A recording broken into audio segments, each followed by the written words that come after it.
नमस्कार दोस्तों, मैं हूं मूलचंद बगड़िया और आर्या फौजी एकेडमी किशनगढ़ रेनवाल में आप सभी लोगों का स्वागत है। सर्दी काफ़ी बढ़ गई है तो अपना ध्यान रखें। आज हम आपको आरपीएफ जो इंडियन रेलवे की सबसे बेस्ट पोस्ट मानी जाती है उसके बारे में विशेष जानकारी उपलब्ध करवाएंगे, क्योंकि आरपीएफ की जो वैकेंसी है वो बार बार आ रही है और जिन बच्चों की दौड़ अच्छी है, मैथ अच्छी है, जीएस और जीके दोनों अच्छा है, वो इसके लगे रहें। अब इसमें क्या क्या क्वालिफिकेशन चाहिए, क्या क्या सारी योग्यता चाहिए, वो सब चीज़ें आज हम आपको उपलब्ध करवाएंगे। तो हमें आपको जानकारी दे रहे हैं। अगर आरपीएफ की अगर हम बात करें तो आरपीएफ सभी जो बेल्ट की नौकरी होती है उनमें सबसे बेस्ट पोस्ट मानी जाती है, ध्यान रखना आप इस बात का। तो आरपीएफ कांस्टेबल की हम बात करेंगे। यहाँ पर आरपीएफ कांस्टेबल की अगर हम बात करें तो 10th उत्तीर्ण कैंडिडेट होना चाहिए या इसके समकक्ष जो भी आप हो, यानी 10th लेवल की वैकेंसी आती है।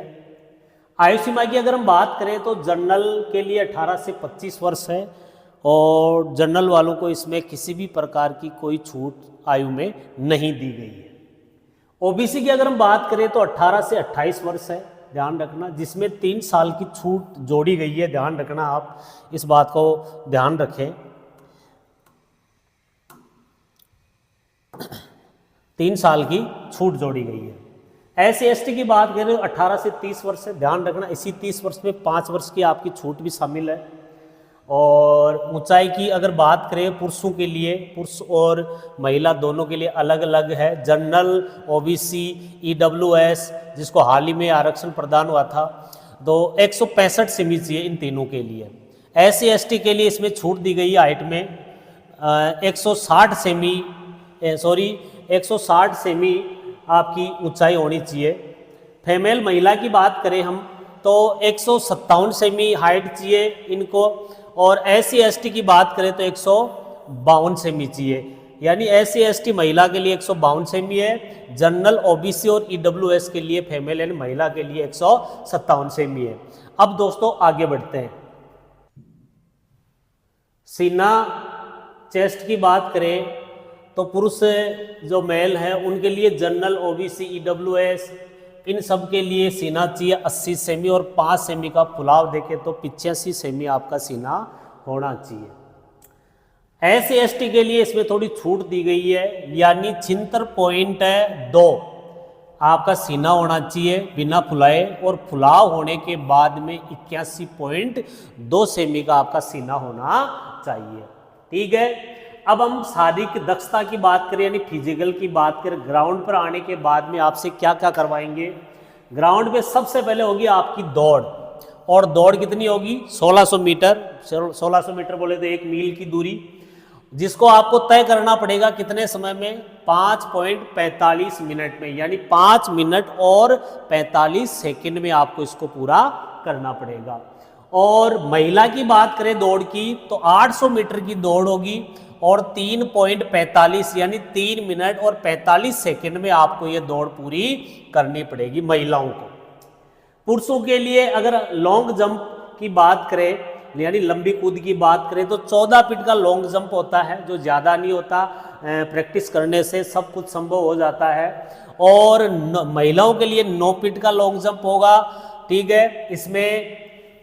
और अगर हम आगे बात करें पुरुषों के लिए हाई जंप, यानी आपको ऊंचा कितना कूदना है तो 4 फीट है, यानी हाई जंप आपका 4 फीट रहेगा।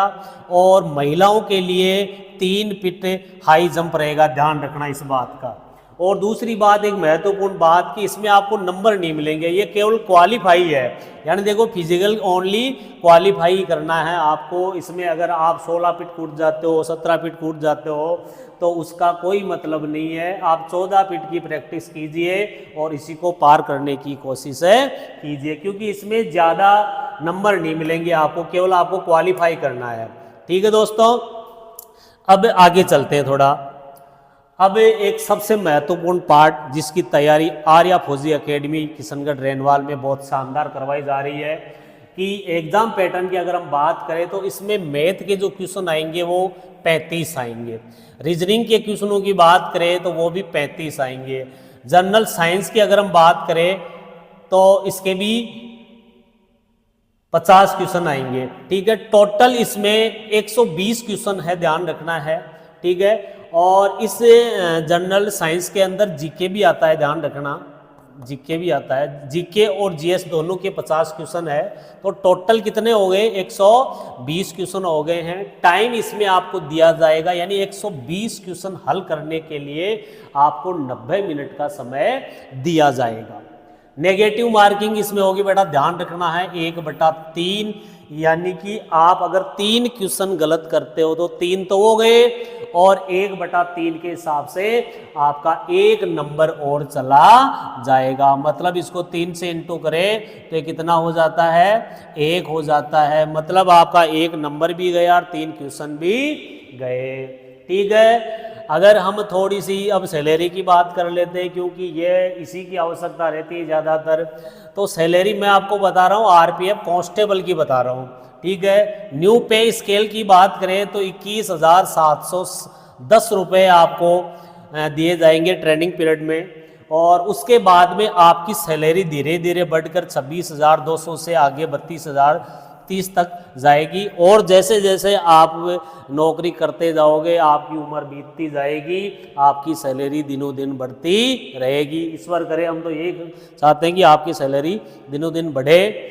और तो ध्यान रखिए दोस्तों, आर्या फौजी एकेडमी किशनगढ़ रेनवाल, इन सभी की यानी दिल्ली पुलिस, आरपीएफ, एसएसजीडी और आर्मी, इन तीनों की विशेष तैयारी एग्जाम और फिजिकल दोनों करवा रही है। तो आप सभी लोगों का स्वागत है। ऑफलाइन क्लास बहुत शानदार चल रही है, ऑफलाइन से बेहतर कोई ऑप्शन नहीं होता। आर्या फौजी एकेडमी किशनगढ़ रेनवाल में नए बैच शुरू हो गए हैं। बहुत बहुत धन्यवाद, आपने इतनी देर तक वीडियो देखा। इसको ज़्यादा से ज़्यादा शेयर कीजिए वीडियो, क्योंकि बहुत से सारे बच्चे ऐसे होते हैं जो लगभग यानी ना समझ मान के चलिए आप, उनको पता नहीं रहता कि करना क्या है और गलत दिशा में चले जाते हैं। तो धन्यवाद दोस्तों, जय हिंद।